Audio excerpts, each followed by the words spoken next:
Alors d'abord, je veux vous souhaiter au nom de l'AED, donc je suis Benoît de Blanpré, le directeur de l'AED, et au nom de toute l'équipe, je suis très heureux de vous accueillir.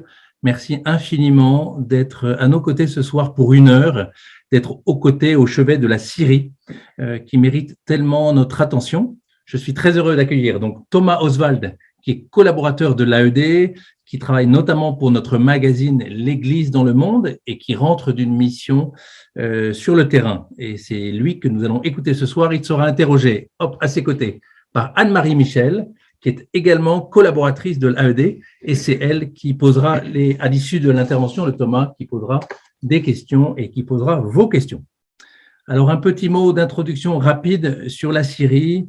Vous le savez, 10 années se sont écoulées depuis le déclenchement de la guerre civile en Syrie, qui a débuté en mars 2011 et qui a fait malheureusement des centaines de milliers de morts, des millions de déplacés et des centaines de villes détruites.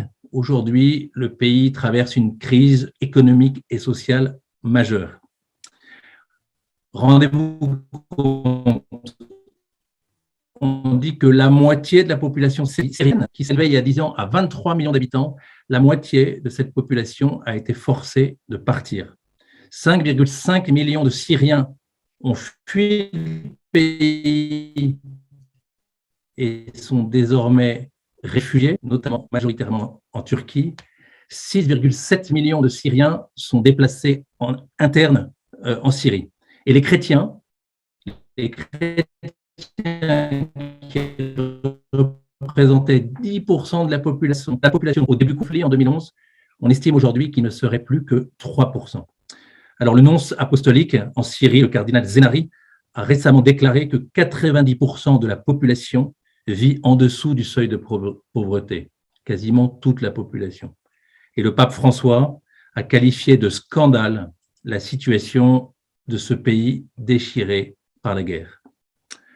Entre 2011 et 2021, l'AED a financé près de 1000 projets pour essayer d'alléger les souffrances de la population et en particulier, bien évidemment, celle de la minorité chrétienne.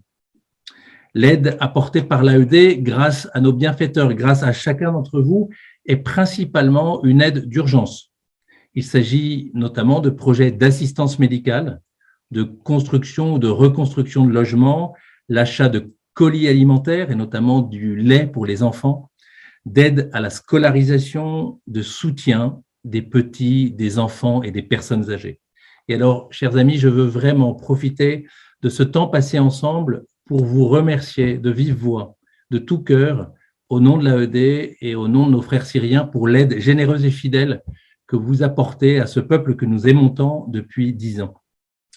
Ces initiatives et ce soutien apportent beaucoup d'espoir et de réconfort aux populations chrétiennes. Cela encourage les familles à rester sur place et même, parfois, à revenir. Et Monseigneur Jean Bart, qui était archevêque d'Alep et que nous avons rencontré très récemment, nous a redit combien il était fondamental d'aider les familles à rester dans leur pays. D'abord, parce qu'il s'agit là évidemment d'un droit essentiel pour les chrétiens de rester dans ce pays qui est le leur, ce pays d'origine de leurs ancêtres. Vous le savez que la Syrie était historiquement un berceau de la civilisation chrétienne. Et puis, la présence chrétienne est également essentielle pour la stabilité du pays, non seulement de la Syrie, mais de toute la région. Et nous sommes bien placés à l'AED pour savoir que partout où il y a des chrétiens, ils contribuent au dialogue, à la paix, à l'éducation, aux soins, au pardon. Ce sont autant de trésors inestimables qui contribuent à l'équilibre et à la stabilité, non seulement de la Syrie, non seulement du Moyen-Orient, mais du monde entier. Voilà pourquoi il est si important de prendre soin des chrétiens et de les aider à rester sur place. Alors, comme je suis très heureux de donner la parole à Thomas Oswald, qui rentre d'une mission en Syrie, et il va nous témoigner à la fois des détresses et de l'espérance de la Syrie, et puis des projets soutenus grâce à votre aide par l'AED. Thomas, Anne-Marie, je vous laisse la parole. Merci Benoît. Bonsoir Thomas, c'est toujours encore une joie de vous retrouver pour ce temps de visioconférence. Alors, vous collaborez régulièrement à différentes missions au sein de l'AED et vous n'en êtes pas à votre premier voyage au Moyen-Orient et au Liban et donc surtout en Syrie dont nous allons parler ce soir. Alors, avant de vous poser, laisser aussi les auditeurs poser leurs questions, je vais d'abord vous laisser témoigner de tout ce que vous avez pu voir et constater des conséquences de cette guerre en Syrie qui continue. Merci Anne-Marie. Alors, comme on le disait à l'instant, je reviens de Syrie, j'y étais encore il y a 2 semaines de ça, 3 semaines peut-être. Ça fait très longtemps qu'à l'aide à l'Église en détresse, on avertit sur la situation de la Syrie tout particulièrement. Ça fait très longtemps qu'on mène des campagnes sur ce pays-là, mais je n'avais pas encore pu me rendre sur place, je n'avais pas pu voir de mes propres yeux ce qui se passait. Il est admis globalement que il n'y a plus le conflit n'a plus l'intensité qu'il y avait encore il y a 5 ou 6 ans. C'est pas du tout le sentiment qu'on a en rentrant dans le pays. Parce que d'abord, pour passer simplement la frontière, on a un checkpoint qui est très, très serré avec des soldats qui sont forcément très suspicieux à l'égard d'étrangers qui rentrent chez eux. On a la présence de l'armée qui est partout, et on a évidemment les portraits de Bachar al-Assad, on a des signes de la puissance du régime qui sont partout, qui montrent bien que ce n'est pas un pays où la situation est encore très apaisée. Alors, ce qui est encore beaucoup plus frappant, c'est que quand on arrive dans les grandes villes du pays, donc les 3 que j'ai pu visiter, qui sont les 3 principales, Homs, Alep et Damas, on a le sentiment dans chacune de ces villes que la guerre n'est pas finie. Dans Homs, pour commencer par cette ville-là, c'est tout à fait frappant. Homs, c'est l'origine de la rébellion. On considérait au début du conflit, en 2011, que c'était la capitale des rebelles. Et Homs est encore à plus d'1 tiers complètement ruiné. On a l'impression d'être dans un documentaire de la Seconde Guerre mondiale, si vous voulez. Vous avez des pavés entiers, des quartiers entiers où il n'y a pas pierre sur pierre, où tout est réduit à l'état de gravat. Et pourtant, Homs a été une ville où les combats ont cessé en 2014, dans le centre de la ville elle-même. Il y a eu des combats qui ont continué sporadiquement en banlieue jusqu'en 2017, mais dans le cœur de la ville historique de Homs, qui est une ville très importante pour les Syriens, c'est fini depuis 2014. Donc ça fait 7 ans. Et depuis 7 ans, on a toujours les ruines qui sont en place. On a simplement, si vous voulez, déblayer les gravats pour laisser le passage à des véhicules, pour que les voitures puissent passer, les charrettes, enfin les personnes, mais on a le sentiment que le pays ne se relève pas du tout. Et c'est comme ça à Homs et c'est comme ça malheureusement dans d'autres villes. Alors, au milieu de toutes ces ruines, on a quelquefois des scènes très étonnantes, comme un propriétaire d'une maison dans un immeuble complètement détruit qui a décidé de revenir. Et donc, il a refait sa façade, il a remis des rideaux, il y a à nouveau, de temps en temps, un peu d'électricité qui apparaît à la fenêtre. Et ça, au milieu d'un immeuble complètement ruiné. Donc, c'est une scène assez étrange qu'on voit de temps en temps. Mais ça reste l'exception. La grande majorité des personnes qui vivaient dans ces ruines, évidemment, ne peuvent plus vivre sur place et viennent grossir les rangs des réfugiés, si elles sont encore en vie. Malheureusement, il faut bien penser aussi à cette éventualité-là. Il y avait, on vous le disait tout à l'heure, il y avait 23 millions de Syriens avant-guerre, et il y en a toujours 7 millions qui sont déplacés à l'intérieur et 5 millions à l'étranger, si mes chiffres sont exacts. Donc ça représente pratiquement la moitié de la population qui n'est pas dans sa maison, la maison qu'elle habitait depuis longtemps, quoi. Alors, à Homs, autre scène tout à fait curieuse, j'ai eu la chance de rencontrer Sœur Samia. Sœur Samia, c'est la fondatrice du CNV, qui est un centre d'accueil pour handicapés mentaux à Homs. Et alors, au cœur de la guerre, parce que Homs, ça a été un point très très chaud de la guerre, elle a maintenu son activité et elle s'occupait d'enfants qui avaient des handicaps mentaux. Donc, les plus fragiles, les plus faibles, ils étaient au cœur du conflit. Et cette entité a grossi pendant la guerre. Maintenant, elle s'occupe de 150 enfants. C'est grâce à votre générosité, entre autres, parce que c'est une œuvre qui est soutenue par l'aide à l'Église en détresse. Et j'ai trouvé que la force, la résilience de cette religieuse, de celle qui l'accompagnait, était extraordinaire. En plus, elle en parlait le plus tranquillement du monde, des bombardements, des munitions auxquelles il fallait faire attention. Alors, si on trouvait quelque chose de métallique par terre, il ne fallait pas trop le ramasser parce qu'il pouvait y avoir des problèmes. On n'aurait pas eu l'idée de le faire, mais elle nous donnait des petits conseils comme ça. Et elle a réussi donc à maintenir son activité. Et à l'heure où je vous parle, donc elle a 150 enfants dont elle continue à s'occuper. Des enfants qui sont issus de familles de tout type, des familles très pauvres, mais il n'y a pratiquement plus que des pauvres de toute façon en Syrie, mais qui peuvent être aussi bien chrétiennes arméniennes que chrétiens melkites ou même que musulmans. Elle accueille ceux dont plus personne ne peut s'occuper parce que les familles sont trop pauvres, n'en peuvent plus et ne peuvent pas prendre cette charge en plus. Les familles contribuent à la hauteur de leurs moyens, mais leurs moyens diminuent de façon considérable. Alors, je vous disais à l'instant que les ruines ne se relèvent pas, et là, on est au cœur du problème. C'est qu'au fait, en Syrie, le conflit a beau être terminé, l'économie ne se relève absolument pas. Et même, on a l'impression que chaque mois, on creuse un peu plus profond que ce qu'on avait vu précédemment. Les prix du pain, le prix de l'essence surtout, sont prohibitifs. Et là, une autre scène à laquelle j'ai assisté, c'est quand on passe la frontière, la première fois qu'il faut faire le plein, on ne s'arrête pas à une station essence, il connaît un cousin, quelque chose, et il prend une bonbonne qui contient exactement la quantité d'essence qui va pouvoir nous amener jusqu'à l'endroit où on doit aller, et pas 1 litre de plus parce qu'il n'a pas simplement l'argent pour acheter le litre de plus. Le prix de l'essence est devenu complètement fou, alors que la Syrie a pourtant des ressources en pétrole, mais elle n'y a pas accès pour l'instant.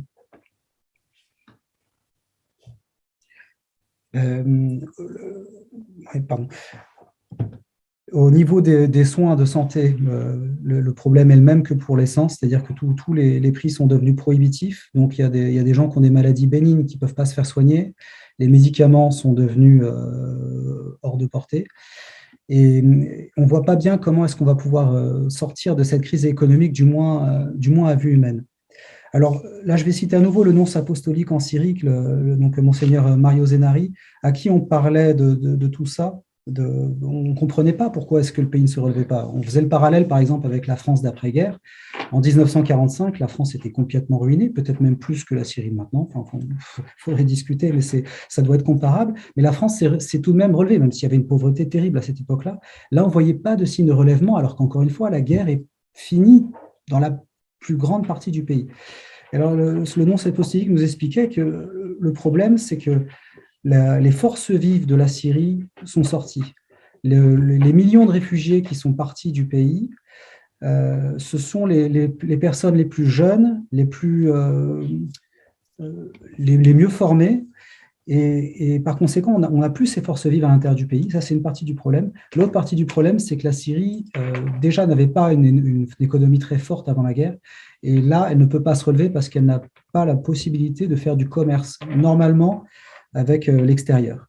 Elle est maintenue sous embargo, enfin sous l'équivalent d'un embargo en raison des sanctions internationales qui pèsent sur elle. Et pour ces raisons, elle est coincée dans sa situation économique. Alors, à ses yeux, pour sortir de cette crise-là, il faudrait qu'il y ait 3 capitales qui s'entendent. Donc, d'une part, Damas, bien sûr, qui doit faire un pas, simplement dire où sont les 100 000 personnes qui ont disparu en Syrie. Damas a sûrement des choses à dire là-dessus. On ne sait pas ce qu'ils sont devenus. D'un autre côté, on a aussi la capitale Washington qui doit faire un pas en avant, sortir de la logique de la sanction qui étouffe le pays. Et enfin, l'Union européenne qui a aussi son mot à dire, qui participe aux sanctions et qui pourrait de son côté faire quelque chose. À Damas même, il n'y a pas eu de conflit dans le centre de Damas, donc je ne m'attendais pas à trouver un pays en guerre, et au fait, si, malheureusement, parce que dans la banlieue proche de Damas, il y a eu une insurrection de rebelles qui a été aussi matraquée, et on a là aussi, comme à Homs, des quartiers entiers qui sont détruits. J'ai assisté à une journée d'école dans cette banlieue de Damas, où une école avait été reconstruite, justement. L'ancienne avait été complètement ruinée. Et c'était très émouvant de voir une vie presque normale reprendre, parce que cette école, comme elle a été reconstruite pratiquement au milieu des ruines, on a entre 3 bâtiments en ruine, une école avec 1 millier d'élèves, des jeunes enfants en plus, avec toute la vitalité des jeunes enfants, au milieu de ces ruines-là. Et ça, c'était un spectacle réjouissant. Après toutes les ruines qu'on avait vues, c'était très rassurant de voir qu'il y avait tout de même une jeunesse qui existait encore dans ce pays, qui se maintenait malgré tout, même si ça reste extrêmement difficile. À Damas même, on a vu d'autres signes, par exemple un couple de jeunes chrétiens qui se mariaient. Alors là, on en fait des tonnes, c'est l'Orient, donc il y a des grands costumes, il y a des grands décorums, c'est assez kitsch selon nos critères culturels à nous, mais c'est rutilant, ça déborde, et je pense qu'il y a même un besoin d'en rajouter en raison de toute la misère qu'ils ont vécue. Et à côté de ce couple-là, il y avait malheureusement une veuve qu'on est allé voir qui habitait juste à côté, qui vivait avec ses 3 enfants dans une pièce toute petite qui devait faire 12 mètres carrés avec simplement un lit. Pardon. Et qui avait perdu son mari lors de l'insurrection en 2013, au moment où Maaloula a été attaqué, la ville de Maaloula. Je vais vous dire un mot justement, pardon, là je vous parle de Maaloula, vous ne connaissez pas encore. Maaloula, c'est un sanctuaire chrétien qui est dans les montagnes au-dessus de Damas, dans lequel les chrétiens se rendent en pèlerinage. Il y a des monastères très anciens, y compris des cellules de moines troglodytiques sur place. Et la ville de Maaloula a été épargnée par la guerre jusqu'en 2013. Tout allait relativement bien, même si on était inquiet, forcément, comme partout dans le pays. Et là, il y a eu un attentat suicide. Il y a eu un gros véhicule qui a explosé pour terroriser la population. La ville a été envahie par des terroristes. Et à partir de là, il y a eu des informations contradictoires. On a commencé à leur dire « ne vous en faites pas, on ne vous veut pas de mal, on est simplement contre le régime de Bachar al-Assad et on ne veut rien ». Et pour la journée qui a suivi, 6 chrétiens ont été enlevés et exécutés. D'autres ont été sommés de se convertir à l'islam. Donc, très vite, le discours sympathique, si vous voulez, les musulmans comprennent leur terrorisme, d'être tournés vers la prière, parce que c'est des gens de prière. Alors, elle nous confiait qu'elle priait tous les jours pour les donateurs, et que c'était en raison de la présence de ces donateurs qu'elle pouvait faire ce qu'elle faisait en Syrie. Voilà, je finis sur cet exposé. On va vous montrer quelques photos prises pendant le voyage. Voilà, alors ça, c'est une photo qui est prise pardon. Ouais, attends. Ah, voilà. C'est une photo qui a été prise à Homs, que vous voyez, c'est une fresque avec des photos des martyrs, ils appellent ça comme ça, des gens qui sont morts pendant la guerre à Homs. Ben voilà, Homs, une nouvelle fois, voilà l'état dans lequel sont les quartiers. Et là, on est au centre-ville, hein, ce n'est pas une banlieue lointaine. Centre-ville de Homs, on a plus d'un tiers de la ville qui est comme ça. Et alors là, il y a un graffiti qui est intéressant en anglais, je ne sais pas pourquoi il est écrit en anglais. Vous êtes l'histoire que je voudrais ne jamais ne voir finir. Je ne sais pas si c'était destiné à l'intention des chrétiens, mais je trouvais ça joli. Effectivement, ils sont l'histoire qu'on voudrait ne jamais voir finir. C'est une histoire vieille de 2000 ans. Là, voilà, là on est à Maaloula, donc cette fameuse ville chrétienne, au lieu de pèlerinage, où on voit des processions. Alors là, je n'ai pas de chance parce que la procession est déjà partie, mais ils sont dans la petite rue qu'on voit devant la Vierge. Là, ils sont en train de rentrer dedans. Il y a des processions qui reviennent à Maaloula. Voilà. Toujours à Maaloula, donc qui a été une ville relativement épargnée, mais il y a quand même des scènes comme ça. Il y a des impacts de balles partout. Là, il y a eu des combats très violents pendant 10 jours pour reprendre la ville. Elle a été prise, reprise et re-reprise avant de revenir au gouvernement syrien. Et voilà Tony dont je vous parlais tout à l'heure, l'homme qui a rappelé son fils du Liban pour qu'il l'aide à combattre les gens qui avaient pris Maaloula. Là, on est à Damas, à Alep, pardon. On est à Alep. Malheureusement, il y aurait des scènes aussi comme dans tous ces immeubles, il n'y a plus de lumière du tout, il n'y a plus personne qui vit là. Des jeunes volontaires, alors ça, c'est des catéchistes arméniens qui sont tous étudiants, avec tous de très bons niveaux d'études. J'étais impressionné par le niveau de ces jeunes gens. Ils ont entre 18 et 22 ans. Et là, ils parcourent les rues dans le cadre de leur volontariat pour distribuer des plateaux de nourriture. Là, c'est une distribution qui a lieu justement qui est organisée aussi par les Arméniens orthodoxes d'Alep. Et là, voilà une équipe de basketball qui est soutenue, entre autres, par l'aide à l'Église en détresse. L'équipe de basketball d'Alep, qui était championne du pays avant la guerre. Alors, on espère qu'ils vont redevenir champions. Et alors ça, c'est le fameux projet dont vous avez dû entendre parler, Une goutte de lait, à laquelle nous participons, qui permet de fournir du lait concentré. C'est une denrée qui est complètement hors de prix, plus cher que l'essence. C'est parfaitement inaccessible. Même nous, avec des dollars arrivant de l'étranger, c'est cher pour nous. Alors pour eux, c'est même pas la peine d'y penser.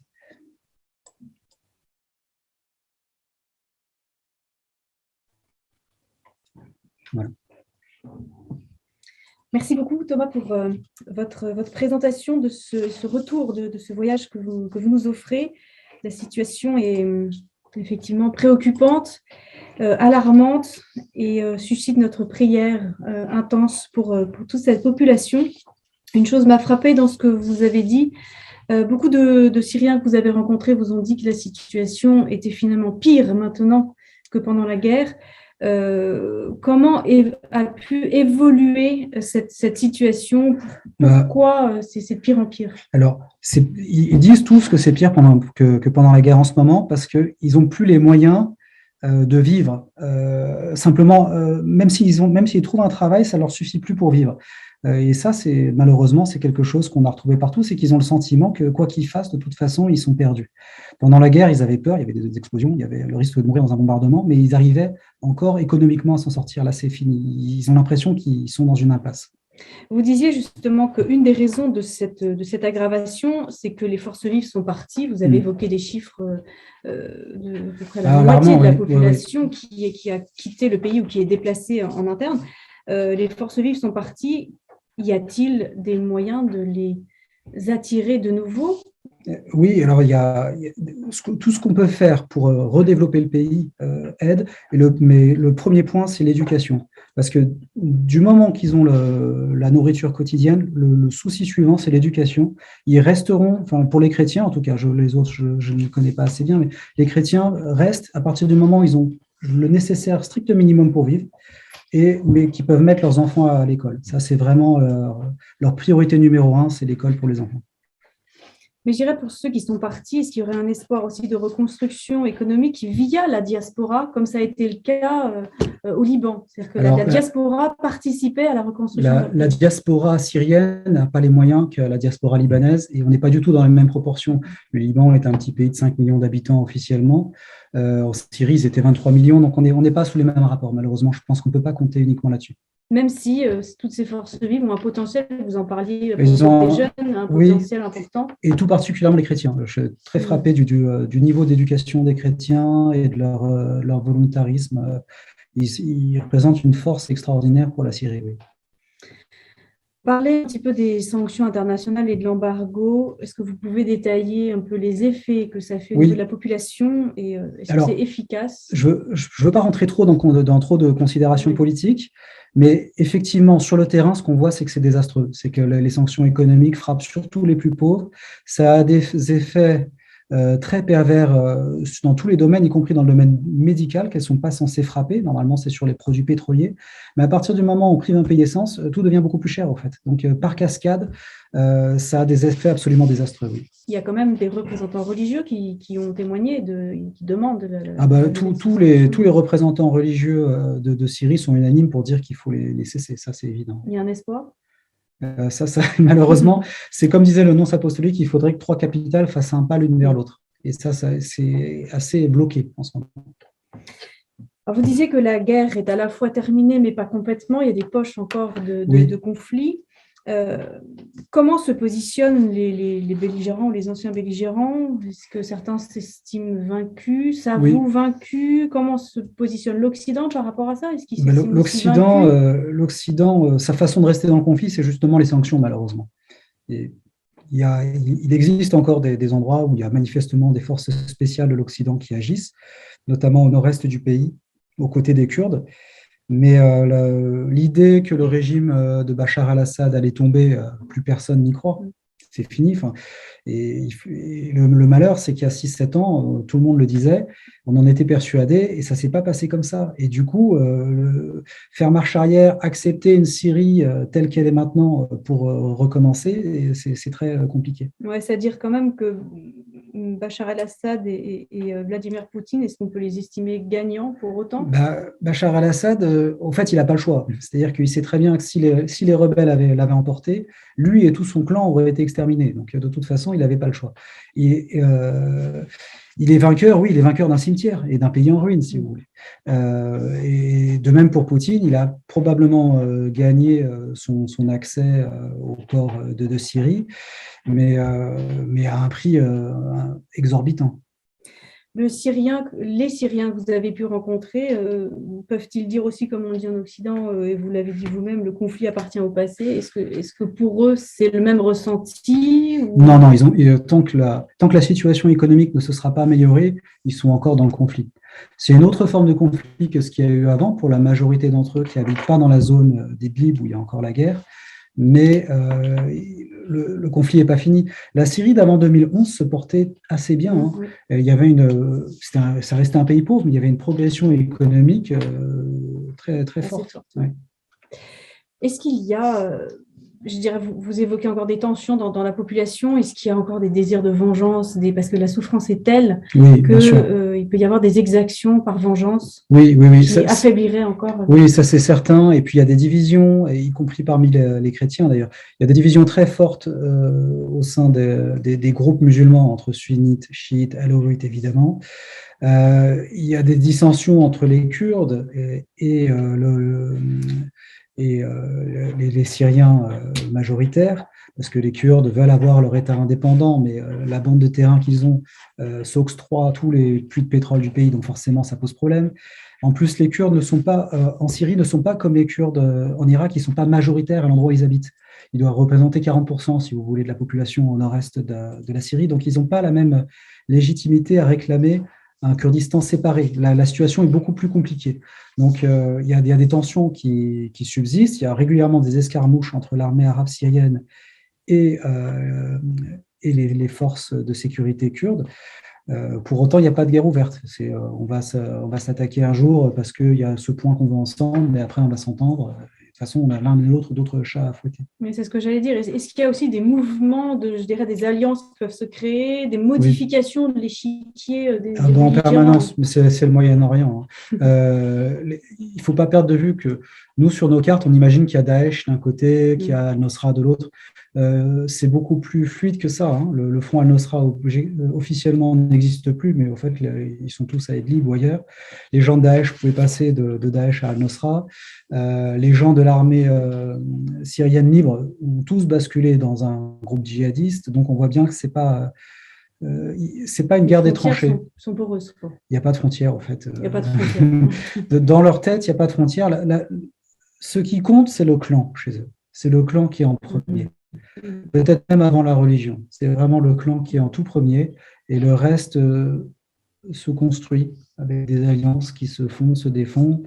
Les Turcs, au tout début, pouvaient être alliés de Bachar al-Assad, ce qui est difficile à imaginer maintenant, alors qu'ils sont des ennemis jurés en ce moment. Donc, c'est d'autant plus compliqué que c'est le Moyen-Orient et qu'il y a autant de cultures différentes et tant de religions différentes.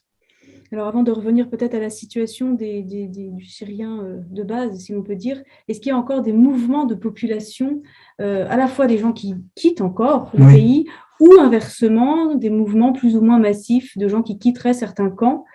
Malheureusement, non. C'est ce qu'on attend tous, hein, même pour le Liban qui est dans une situation économique terrible et qui a en plus le fardeau de ses réfugiés chez lui.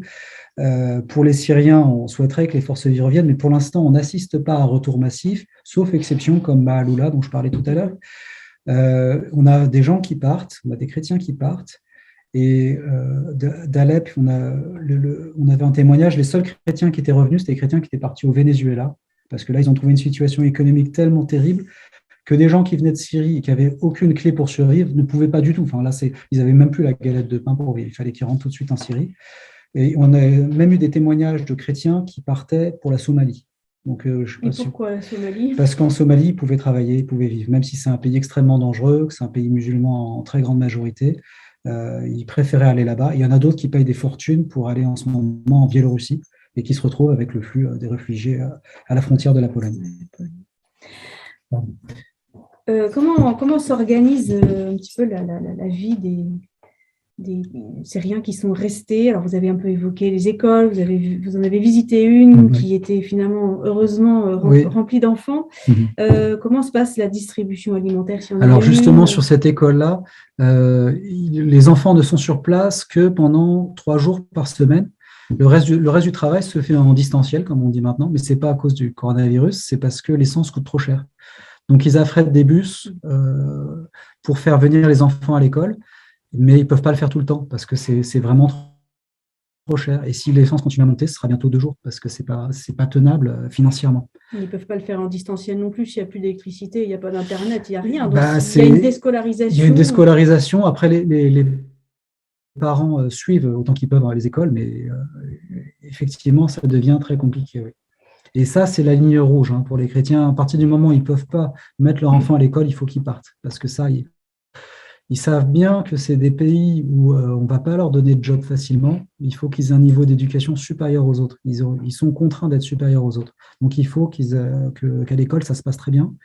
Alors, la chance qu'ils ont, c'est qu'il y a un réseau d'écoles catholiques de très haute qualité, en Syrie aussi, au Liban évidemment, mais aussi en Syrie, qui leur donne cette formation que j'ai vue, où effectivement, j'avais des jeunes de 18 ans qui parlaient 3-4 langues, et qui avaient des profils d'ingénieurs, de médecins, futurs ingénieurs, futurs médecins, qui étaient incroyables. Et du coup, les écoles ont repris leur fonctionnement normalement, ou est-ce qu'il y a encore beaucoup d'écoles qui sont fermées? Donc, est-ce qu'il y a des enfants qui sont un peu laissés à eux-mêmes parce que peut-être sont-ils orphelins? Oui, il y a des enfants. Il y a des enfants laissés à eux-mêmes, pas trop chez les chrétiens. Parce qu'il y a une communauté qui tient bien le coup. J'en ai pas vu. Peut-être qu'après, je ne sais pas tout, mais chez les chrétiens, on a vraiment l'impression que tout est fait pour que les enfants puissent aller à l'école et conservent un niveau d'éducation le meilleur possible. Et au niveau du système hospitalier, comment on peut redémarrer certains hôpitaux? Vous en avez visité un aussi. Il y a que...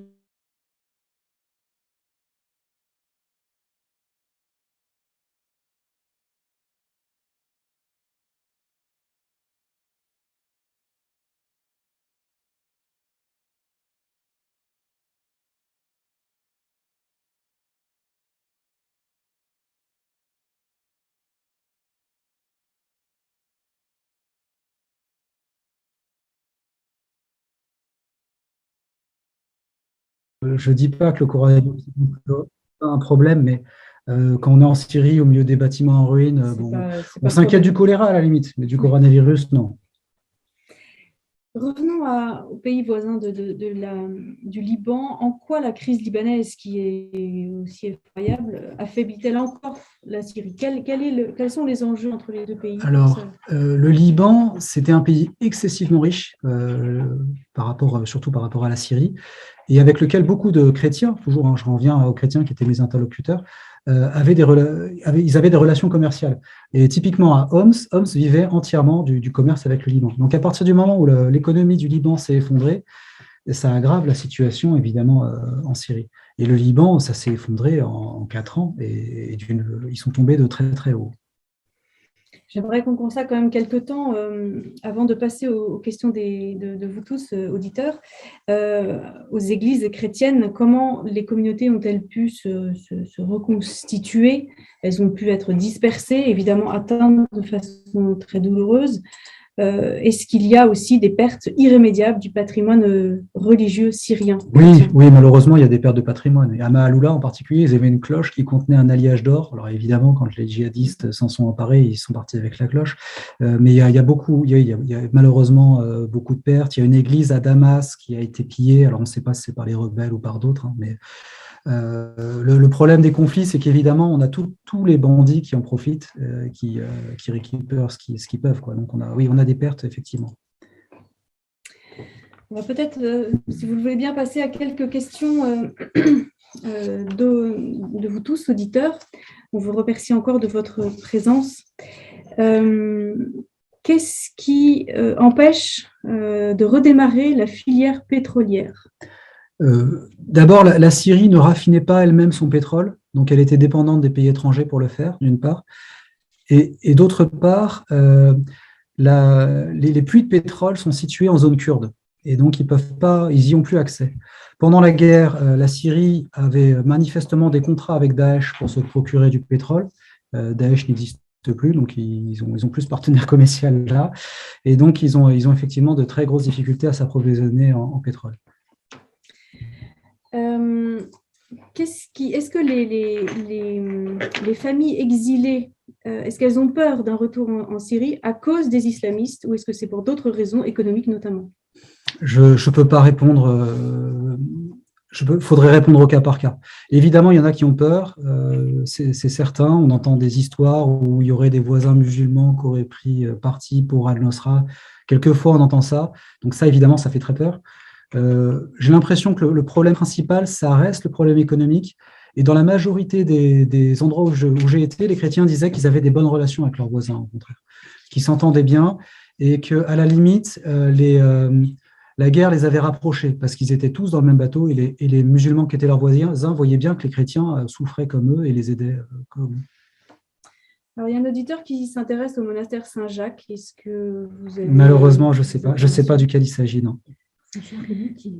Saint-Jacques le Mutilé. Non, non. Je sais pas, j'ai pas dû y aller, ou alors non. Un auditeur qui demande si l'AED, nous-mêmes, on est assisté par l'administration syrienne pour agir dans le pays. Assisté, non, mais ils ne nous mettent pas de bâton dans les roues, pas à ma connaissance en tout cas. Ce qui est sûr, c'est que par exemple, pour passer les checkpoints, le fait d'être avec un prêtre, par exemple, aide. Les soldats syriens ont pour consigne de ne pas embêter les prêtres. Donc, il n'y a pas d'hostilité de l'armée arabe syrienne à l'endroit des organisations non gouvernementales et en particulier chrétiennes. Un grand merci, Thomas, de tous ces éclairages que vous nous avez donnés. Il nous reste peut-être quelques minutes pour évoquer les projets qui sont financés par l'AED en Syrie. Je relaisse la parole à Benoît.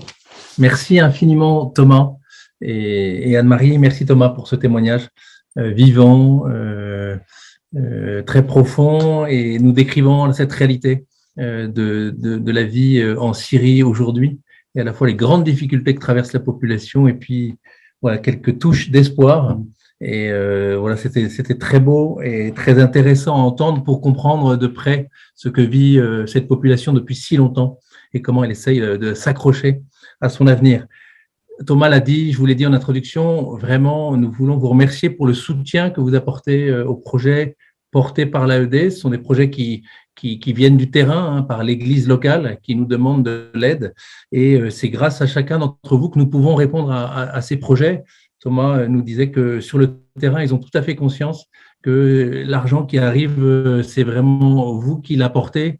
Donc, soyez vraiment remerciés. Quand ils nous disent merci, c'est vraiment à vous, à chacun d'entre vous qu'ils disent merci. Donc, c'est toujours l'occasion pour nous de vous remercier pour votre aide fidèle, confiante et généreuse.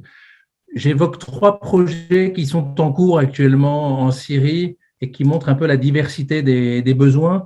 Le premier, il est mis en place par une sœur que j'avais eu la chance de rencontrer l'année dernière au Liban, qui s'appelle Sœur Annie, qui est de la congrégation de Jésus et Marie et qui a lancé un grand projet en Syrie, l'achat de pantalons et de chemises pour des enfants. Thomas soulignait qu'en Syrie, l'hiver est très rude, très rigoureux, et que beaucoup d'enfants, à cause de l'extrême pauvreté, ne peuvent pas acheter de nouvelles chemises ou d'un pantalon décent. Et du coup, Sœur Annie, très concrètement, a demandé à l'AED, demande à chacun d'entre vous de l'aider à mettre en place ce projet. Alors, c'est un projet colossal. Elle souhaite habiller 30 000 enfants. Mais ça montre à la fois l'énormité du besoin. Et pour chacun des enfants, il suffit de 11-12 euros pour pouvoir lui acheter un pantalon et une chemise. Donc, voilà, ça, c'est un projet très concret avec 120-130 euros. Ce sont 10 enfants à qui Sœur Annie peut acheter cette chemise et ce pantalon pour pouvoir traverser l'hiver qui commence et qui sera rigoureux. Voilà un exemple concret. un autre projet qui a lieu à Homs et qui a été mis en place par le père Hugo. Je pense pas que Thomas vous l'ayez rencontré. Il a écrit à l'AED. Alors, le père Hugo, il est dans la périphérie d'Alep, dans la paroisse Notre-Dame de l'Annonciation. Alors, lui, il a mis en place un projet de soupe populaire pour les personnes âgées. Thomas disait que beaucoup de familles ont fui avec la guerre et du coup, souvent, ce sont les plus jeunes, ce sont les familles qui sont parties et restent les personnes les plus âgées qui n'ont pas eu la possibilité de partir et qui se retrouvent seules, sans travail, sans argent et qui, bien souvent, n'ont même pas de quoi s'acheter la nourriture indispensable, non pas pour vivre, mais pour survivre.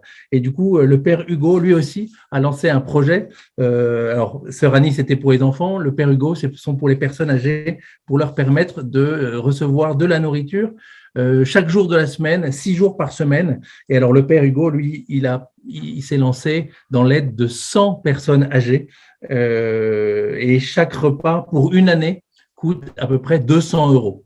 Donc, ça donne des unités de mesure très concrètes, mais avec 200 €, on peut aider une personne âgée à se nourrir pendant 1 an dans la banlieue d'Alep grâce à vous, grâce au père Hugo. Et puis, dernier projet pour vous montrer la diversité des aides, ce sont les jésuites à Homs qui ont lancé un projet d'évangélisation et puis de cours de catéchisme. Thomas redisait à quel point, Thomas les a rencontrés, cette génération qui vient de traverser la guerre, 10 années de guerre, c'est une génération détruite, perdue, qui a perdu ses racines, qui a perdu parfois l'espoir, voire même l'espérance. Et les jésuites, ils mettent en place des cours d'éducation religieuse pour retisser les racines chrétiennes de ces enfants, les aider à se reconstruire et raviver leur vie spirituelle qui, nous le savons, est essentielle pour bâtir son avenir. Donc, ces jésuites, près de Homs, ce sont 900 enfants qu'ils souhaitent catéchiser très concrètement pour les aider à la fois à se reconstruire, notamment spirituellement, parce qu'on sait bien que la vie spirituelle, c'est une colonne vertébrale. Donc voilà, un des projets pour les enfants, pour les habiller, des projets pour les personnes âgées, pour les nourrir, d'autres projets pour des adolescents ou des plus jeunes pour être catéchisés. Voilà autant de projets dont a besoin la population syrienne et que l'Église met en œuvre à sa mesure pour tendre la main à tous ceux qui les entourent. Et chacun de ces projets est nécessaire, tellement nécessaire pour participer à la reconstruction du pays. Thomas disait ou c'était peut-être le nonce apostolique, c'était un robinet dans le désert. Mère Teresa disait à sa mesure que une goutte d'eau dans l'océan, c'était pas grand-chose, mais si la goutte d'eau n'était pas là, elle manquerait. Alors voilà des projets qui sont soutenus. Merci beaucoup pour tout ce fait et tout ce que vous pourrez continuer à faire. Et très concrètement, il suffit d'aller sur notre site internet www.aed-france.org et en cliquant sur le bouton « Faire un don », vous choisissez les projets prioritaires de l'AED. Les projets en Syrie font partie de nos projets prioritaires et nous enverrons vos dons, notamment pour nos frères de Syrie. Je crois qu'Anne-Marie, avant de conclure, avait encore un point à voir et après nous allons nous quitter. Non, c'était juste pour relayer, effectivement, merci Benoît, c'était pour relayer une autre question d'un auditeur, mais qui est peut-être assez difficile. Est-ce que le transport des marchandises est encore faisable et possible entre la France ou l'Europe et la Syrie? Est-ce qu'on a des informations là-dessus ou est-ce qu'au contraire, c'est encore compliqué? Alors, à ma connaissance, c'est très compliqué. Le transport de marchandises en quantité importante, ça, j'en ai pas fait moi-même. Mais en raison des sanctions économiques qui pèsent sur la Syrie, ça reste compliqué. Donc, si on envoie un colis là-bas, on n'est pas sûr que ça… Je ne sais pas. Ça, il faudrait faire une enquête, mais il ne faut peut-être pas l'envoyer par la poste comme ça. Peut-être mieux se renseigner avant. Très bien. Merci beaucoup. Merci infiniment Thomas, merci Anne-Marie, merci Nathalie qui était aux manettes pour organiser cette petite conférence, ce témoignage. C'est très important pour nous de pouvoir vous rendre compte de la situation dans le pays. Ce que je vous propose pour conclure, il est 21h26. Alors, si vous êtes habitué à ces conférences, voilà, on tient vraiment cette durée d'1 heure qui nous paraît raisonnable et suffisante pour pouvoir nous approcher de ces pays que nous aimons et que nous soutenons. On peut juste réciter tous ensemble, chacun là où nous sommes, un « Je vous salue Marie » pour confier la Syrie, pour confier nos frères chrétiens en Syrie à la miséricorde et à la tendresse de Marie, pour qu'elle leur apporte le courage et l'espérance dont ils ont besoin pour traverser ces épreuves. Ils ont besoin de notre soutien spirituel, de notre soutien matériel. Donc, merci de tout cœur pour tout ce que nous pouvons faire ensemble pour les chrétiens en détresse dans le monde et ce soir tout spécialement pour les chrétiens en détresse.